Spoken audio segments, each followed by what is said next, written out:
Salam, xoş gördük hər birinizi YouTube kanalımın izləyiciləri. Mən Mətanət Nəbiyeva bugün MİQ imtahanına hazırlaşan müəllim namizədlər üçün ümumi sınaq izahı təqdim edəcəm. Sınağımız tarix fənninə uyğun olacaq.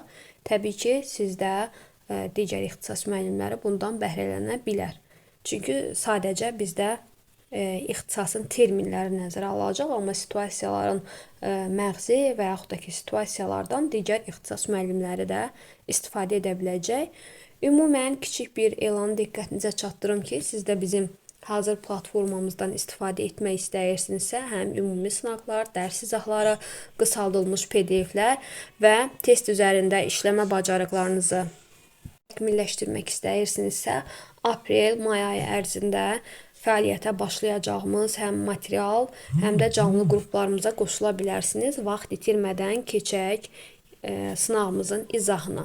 İlk sualımız tarixi hadisələrə fərqli münasibət bildirir və yaxud da ki, tarixi hadisələrin məzmununa fərqli münasibət bildirirsə, burada bizə nə lazımdır? Deməli, həm biliyin növünü tapacaqsınız, həm idrak taksonomiyasının, həm təfəkkürün növünü. Biz bilirik ki, münasibət bildirmək feili varsa, hər hansı tarixi hadisə olsun, hər hansı ədəbi hadisə olsun və yaxud da ki, ümumi. Nəyəsə münasibət bildirmək idrak taksonomiyasının dəyərləndirmək mərhələsi ilə işlənir. Çünki öz baxış bucağından sən nəyəsə münasibət bildirəcəksən. Tarixi hadisələrin məzmununa fərqli münasibət bildirəcəksən. Deməli, variant olaraq biz burada iki variantımız qalır. Düzdürmü? Dəyərləndirmək tənqidi, dəyərləndirmək tənqidi. Nəyəsə münasibət bildirəndə sənin faktoloji biliklərin əlaqələndiyi üçün A variantını ixtisar edəcəksən. Çünki fikrini əsaslandırmaq, nəyəsə münasibət bildirmək, müxtəlif deklarativ biliklərin əlaqələnməsi konseptual biliklə işlənir və dəyərləndirmək mərhələsi də tənqidi təfəkkürlə işləndiyinə görə, yəni sən öz baxış bucağından münasibət bildirdiyinə görə təfəkkür olaraq götürəcəksiniz tənqidi təfəkkür. Düzgün cavabımız olacaq B variantı. Sual 2. İkinci sualımızda 0.5 bir səhifə həcmində tarixi esse yazan şagirdlə bağlı verilmiş fikirlərdən bax bizdən nəyi soruşur? Düzgün olanları seçin. Nümunə konseptual biliyə uyğundurmu? Bəli. Yəni esse yazırıqsa biz orada konseptual biliyi olaraq götürə bilərik. 2. İdrak taksonomiyasını dəyərləndirmək. Burada hər hansı baxış bucağımız yoxdur və yaxud da ki, hər hansı tarixi hadisəni biz qiymətləndirmirik, onun haqqında nəticəyə gəlmədiyimiz üçün mən 2 olanları və 1 olmayanı çıxdım. 3-ə baxırıq, yaratmaq mərhələsi var, bəli. Biz esse yazanda nəyisə yaratmış ola bilərik. Düzdür, hər esseyə bu şəkildə siz yanaşmayacaqsınız. Bax, təkrar edirəm, sonra gəlib yazmayın ki, bəs biz esseni falan yerdə bu cür görmüşdük, orada konseptual biliklə, yaratma mərhələsi ilə işlənmədi. Təbii ki, kurikulumda yadda saxlayın ki, heç vaxt siz 100%li qayda görməyəcəksiniz. Yəni, esse yazırıqsa, burada bilik olaraq biz konseptual bilik götürə bilərik, yaratmaq mərhələsi götürə bilərik. Təbii ki, metakognitiv bilik olmadığı üçün 4-ü də çıxırıq. Düzgün cavabımız qalır A variantı. Yəni, tarixi esse yazan şagirdlə biz neyinirik? Fikirlərimizi, həmin o şagirdlə bağlı düzgün fikirləri müəyyən edirik. Üçüncü sualımız, Şah İsmail haqqında müzakirələrdə səslənən fikirlərə nəqli münasibət bildirən şagirdlə bağlı inteqrasiyanın növünü biz tapırıq. Bunu çox müəllimlər yanlış yazır ki, bəs burada ancaq Şah İsmaildan söhbət gedir. Biz nə üçün bunu fən daxili götürmədik? Buna görə fən daxili götürmürük ki, müəllimlər nəqli münasibət və yaxud da ki, orada deyə bilər ki, Şah İsmaillə bağlı müzakirələrdə iştirak edən şagird fikirlərini nəqli cümlə şəklində bildirir. Bax, orada nəqli sözü işlənib, bu sözdə diqqətli olmanız lazımdır. Burada Azərbaycan dili və tarix fənninin elementləri işləndiyinə görə götürəcəksiniz fənlər arası inteqrasiya. Baxın, inteqrasiyadır, taksonomiyadır, belikdir. Bunlar sizin şəxsi fikirlərinizi qəbul etmir. Nəqli münasibət sözünə baxmalısınız. Bəzən o qədər testlərdə fikir ayrılığı yaranır ki, bəs belə idi, belə niyə oldu? Nəqli sözünə biz zaten cümlə nəqli olar da. Xeyr, orada nəqli sözünə siz fikir verməlisiniz. Bu ART-nin sınaqlarında da, qəbul imtahanlarında da belə olur. Ona görə çox diqqətli olmanızı mən sizə məsləhət görürəm. Dördüncü sualımız. Deməli, dördüncü sualda 2-ci Qarabağ savaşının əsas məqamları ilə bağlı suallara cavablandıran şagirddə idrak taksonomiyasının növünü müəyyən edin. Bəzi müəllimlər deyir ki, burada Qarabağ müharibəsidir, əzbərdir, sualı cavablandırıbsa biz niyə bu xatırlama götürmürük? Dəyərli müəllimlər, burada sizdən əsas məqamlar deyir. Əgər hər hansı situasiyada qüvvətləndirici ədadlar, ən, lap, daha və yaxud da ki, əsas işlənə bilər ki, əsas məqam. Müsbət tərəflər, mənfi tərəflər. Bax, o zaman əsas, lap, daha, ən bu kimi sözlərlə işlənəndə siz orada təhlil mərhələsini axtara bilərsiniz. 100% belə deyil. Yenə də situasiyanın məğzinə baxacaqsınız. Görək həqiqətən bu situasiyada bizə təhlil etməyi və yaxud da ki, situasiyada araşdırmaq ola bilər, situasiyada təcrübə aparmaq ola bilər. Bax, o təcrübələr, araşdırmaları da biz çox vaxtı təhlil etmək götürürük. Çox vaxtı, həmişə yox. Mən bunu öz müdavimlərimə də deyirəm. Videonu izləyən müəllimlərdə qeyd edirəm ki, yəni kurikulumda mən məsləhət görmürəm ki, 100% qayda axtarasınız. Çünki bu gün öyrəndiyinizi sabah gördüyünüz test inkar eləyəcək. Bunu illərdə kurikulum öyrənən müəllimlər, müdavimlər təsdiq edər. 5-ci sualımız. Deməli, müəllim şagirdlərə elektron texnologiyalar mövzusu üzərində qrup işi verir. Qrup işinin icrası zamanı bəzi şagirdlər arasında anlaşılmazlıqlar yaranır. Belə ki, onlar deyir ki, bəzi qrup yoldaşlarımız bizdən az işləyir də. Nə üçün mən işləyim, o mənim yerimə qiymət alsın. Belə bir yanaşma da olur və həmin qrup üzvlərini oyundan və yaxud da ki, qrup işindən kənarlaşdırmaq istəyirlər. Verilmiş situasiyada, bax, burada ən düzgün addımı tapacaqsınız, müəllimlər. Sizə baxanda məsələn ola bilər ki, 5 variantdan 3 uyğun gəlsin. Siz ən uyğununu tapmalısınız. Ən uyğunu. İndi gəlin baxaq. A variantında nə deyir? Müəllim şagirdlər arasında, qrup işinin ortasında şagirdlər arasında vəzifə bölgüsünü yenidən aparmaq oldusa, yəni o 45 dəqiqə getdi də. Biz oradan nə nəticə gözləyə bilərik? Getdi 45 dəqiqə, olmaz. Önəm verməsək, təbii ki, bu xaosa səbəb olacaq. Yəni, önəm verməmək, göz ardı etmək xaosa, vəziyyətin pisləşməsinə gətirib çıxara bilər. Müəllim deyir, problemə müdaxilə edib vəzifəsini yerinə yetirməyən şagirdə kömək göstərməlidir. Şagird niyə vəzifəsini yerinə yetirməsin ki? Yəni, biz vəziyyəti öncədən elə qurmalıyıq ki, yəni bu kimi negativ hallarla qarşılaşmayaq. C variantını ixtisar etdik. D-yə baxırıq. D-də müəllim bununla bağlı. Bilirik ki, bax, qrup işidirsə, belə hallar ola bilər. Bununla bağlı hər bir müəllimin öncədən hazırlanan bir B planı olmalıdır ki, həmin o narazılığın qarşısına B planı ilə. Burada dəqiq, konkret planı deyə bilmərəm mən sizə. Çünki hər müəllimin fərqli B planı ola bilər. Amma təbii ki, o şagirdləri yıxmadan, dağıtmadan, belə deyim də, birinin haqqını qoruyarkən digərinin haqqına girmədən icra eləmək lazımdır.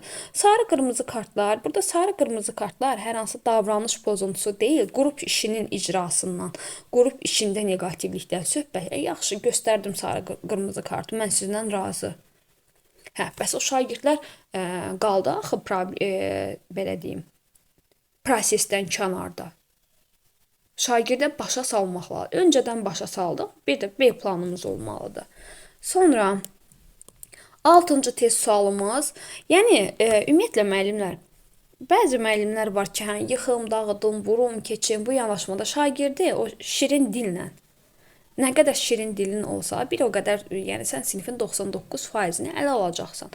6-cı test sualımız, 16-cı əsr, şagirdləri 16-cı əsr Səfəvi və Şirvanşah mədəniyyəti haqqında məlumat verməsini tapşıran şagirddə inteqrasiyanın növünü tapın. Bunu bəzi müəllimlər deyir ki, fənlər arası da var da burada. Yaxşı, deyin gəlsin bizə, burada fənlər arası nə var ki? Sadəcə burada tarix fənninin məzmun xətləri arasında olan əlaqələnmədir. Ona görə inteqrasiyanı nə götürürük? Təbii ki, fən daxilində olan inteqrasiya. Səfəvi və Şirvanşah mədəniyyəti, dövlət, şəxsiyyət, mədəniyyət, tarixi zaman, məkan, tarix fənninin məzmun xətləridir. O məzmun xəttləri arasında olan əlaqə, üfüqi inteqrasiyadır bu. 7. Deməli, 3-cü əsrdə Qafqazda mövcud olan dövlətlərin bəziləri Sasani təsirinə məruz qalıb. Albaniyada 3-cü əsrdə mövcud olub. Deməli, o da Sasani təsirinə məruz qalan dövlətlərdən biridir. Nümunə ilə bağlı düzgün fikirləri seçin.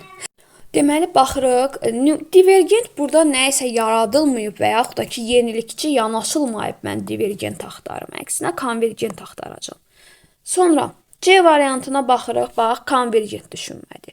Deduktiv qayda var ki, bir qaydadır ki, 3-cü əsrdə Qafqazda mövcud olan dövlətlərdən bəziləri Sasanilərin qayda, yəni ümumi bir qaydadan nəticə çıxarmışam özümə, düzdürmü? Ümumi bir qaydadan qərara gəlmişəm. Qaydamı tətbiq eləmişəmsə, deməli biz burada deduksiyada axtararıq.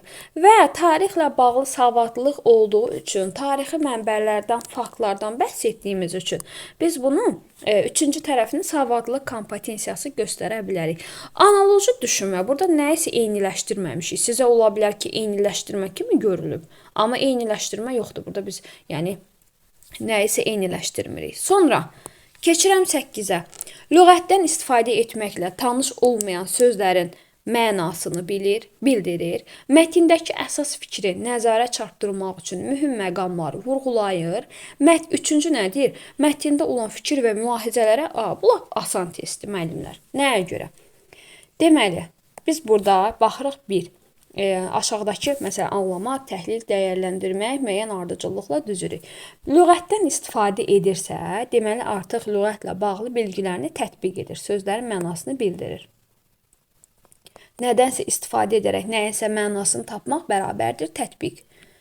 Əsas məqamlar, əsas fikri nəzərə, əsasdan, əlavədən söhbət gedirsə, biz buna baxaraq təhlil.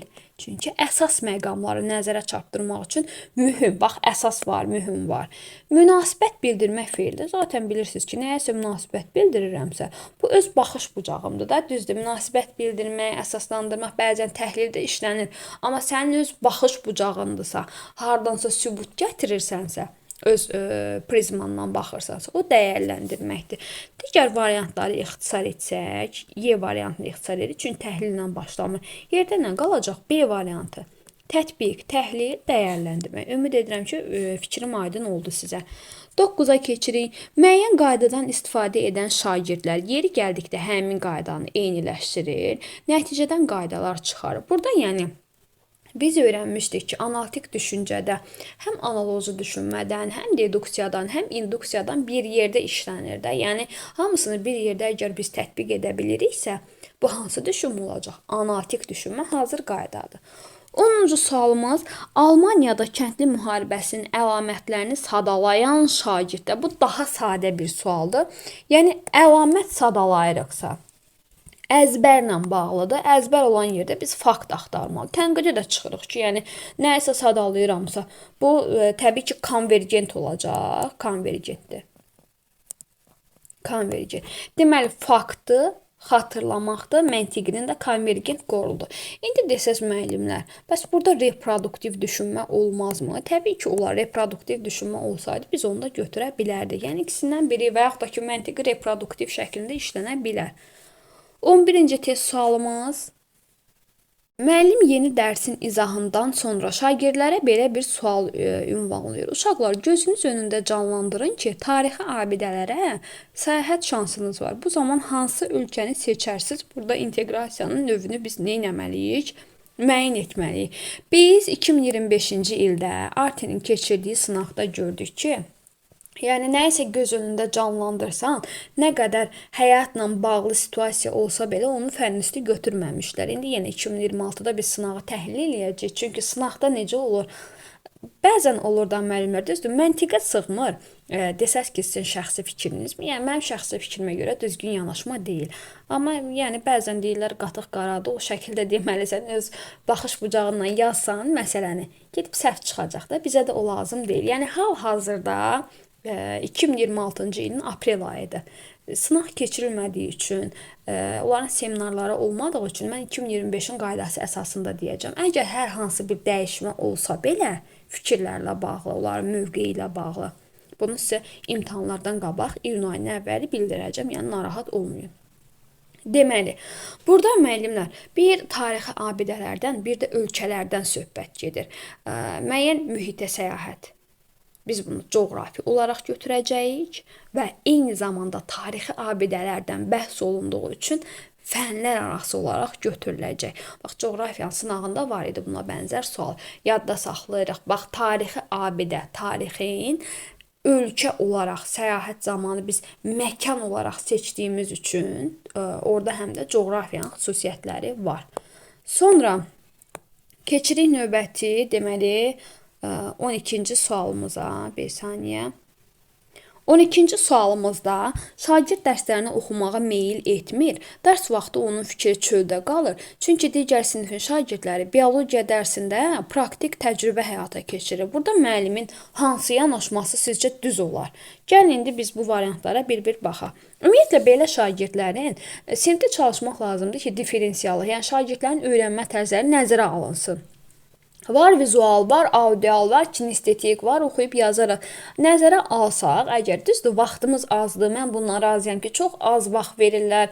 Yəni o 45 dəqiqə ərzində bəzən mümkün olmur. Yəni ümumi testdə olan yanaşma götürsək, biz burada yəni şagirdin öyrənmə tərzi nəzərə alınmalıdır. B variantına baxırıq, nə deyir? B variantında deyir ki, o şagirdin fikri hara yönəlibsə onu gətirib öz dərsimizdə tətbiq eləmək bəlkə bizim fənnə uyğun deyil. C variantına baxırıq ki, tez-tez şagirdin adını çəkmək, bunu bilirsiniz ki, heç uyğun olan fikir deyil. D variantına baxırıq. Yəni hər kiçik məqam üçün əgər şagirdin diqqətini dərsə cəlb edə bilmirsə, onun fikri çöldə qalıbsa, burada yəni deməli ki, iş düz getməyib. Yəni əlavə tapşırıq versən nə yazar, valideynə xəbər eləsən nə yazar, yəni effekt verməyəcək. Sonra Y variantı deyir, həftəlik planlamamıza ətraf mühitdə gəzintini də əlavə edib, beləcə şagirdin istəyini düzdür, nəzərə ala bilərsən. Sən gəzintini elədin, növbəti dəfə yenə şagird çölə çıxmaq, yenə ətraf mühitdə səyahət istəyəcək. Şagirdin öyrənmə tərzi düzdür, sinif otağından kənara çıxa bilərsiniz, mən razı bundan. Yəni bu istisna deyil. Amma belə hallarda şagirdin öyrənmə tərzi nəzərə alınmalıdır ki, yəni sən onun öyrənmə tərzini nəzərə alsan, şagirdin diqqəti dərsdə qalacaq, daha çox dərsdə qalacaq. Keçirik deməli növbəti sualımız. Şagird bugün keçdiyi mövzu ətrafında testləri yazan zaman bəzi çətinlikləri olur. O çətinliyi aradan qaldırmaq üçün mövzunu yenidən öyrənməyi, çətin məqamların qeydlərini götürməyi planlaşdırır. Daha sonra testləri yenidən həll edən zaman tam başa düşdüyünü müşahidə edir. Nümunə ilə bağlı düzgün olan fikirləri seçir. Gəlin indi seçək düzgün olan fikirləri. Deməli, nümunədə şəxsi sosial məsuliyyət rəyinə baxırıq ki, düzdür də, metakognitivlik var. Amma burada şəxsi sosial məsuliyyət rəy deyil axı müəllimlər, kompetensiyadır. Ona görə biri seçməlisiniz. Biri götürə bilmərik. 2-də nümunədə öyrənmək kompetensiyasının bəli, öz metodu, öz üsulu, öz öyrənmə tərzi, öz planı ilə bağlıdır. Metakognitivlik varmı? Bəli, öz öyrənmə strategiyası. Ona görə düzgün cavabımız 2-3. Rəqəmsal savadlığın da orada İKT var ki, heç İKT-dən söhbət getmə, da sən 4-ü götürəsən. 14-də belə bir cədvəl sualımız var. İndi bilmirəm nə dərəcədə görünür ekranda. Mən buradan oxuyub sizə uyğunlaşdırmağa çalışacağam. Deməli, anlamaq, təhlil etmək, dəyərləndirməyə buradakı fikirləri uyğunlaşdırmalıyıq. Anlamaqdırsa, deyir mətnin əsas ideyasını əsas ideyadırsa, müəllimlər, B-yə biz yaza bilərik nəyi? Əsas ideyadan söhbət gedirsə, B-yə yaza bilərik 1. Əsas ideya, əlavə ideya təhlildədir. Sonra ikinci abzazdakı sözün mənasını. Sözün mənasını izah edirsə, deməli sözü anlasın ki, mənasını izah etsin, də başa düşsün ki, izah etsin. Əsəri öz sözlərindən istifadə müdafiə mühakimə ilə. Bu müdafiə mühakimə tipli feillər nə ilə işlənir? Dəyərləndirir. Deməli B-yə 1, B-yə 1, 3 olmaz, B-yə 1, B-yə 1, C-yə işlənməlidir 3, bunu çıxdıq. A-ya da 2. Deməli, düzgün cavabımız olacaq B variantı. Sonra keçid edirəm növbəti test sualımıza. Növbəti test sualımız 15-dir. Nə deyir? Deyir, sənə verilən əsərlərin növlərini kateqoriyalara əsasən ümumi və yaxud da ki, tarixi ola bilər ki, hər hansı bir məlumat olsun, tarixi əsər olsun. Onları deyir, kateqoriyalaşdır, ümumiləşdir. Kateqoriyadan söhbət gedirsə, ümumiləşdirməkdən söhbət gedirsə, bunu mən dəfələrlə həm canlı yayımlarda, həm dərslərdə qeyd eləmişəm.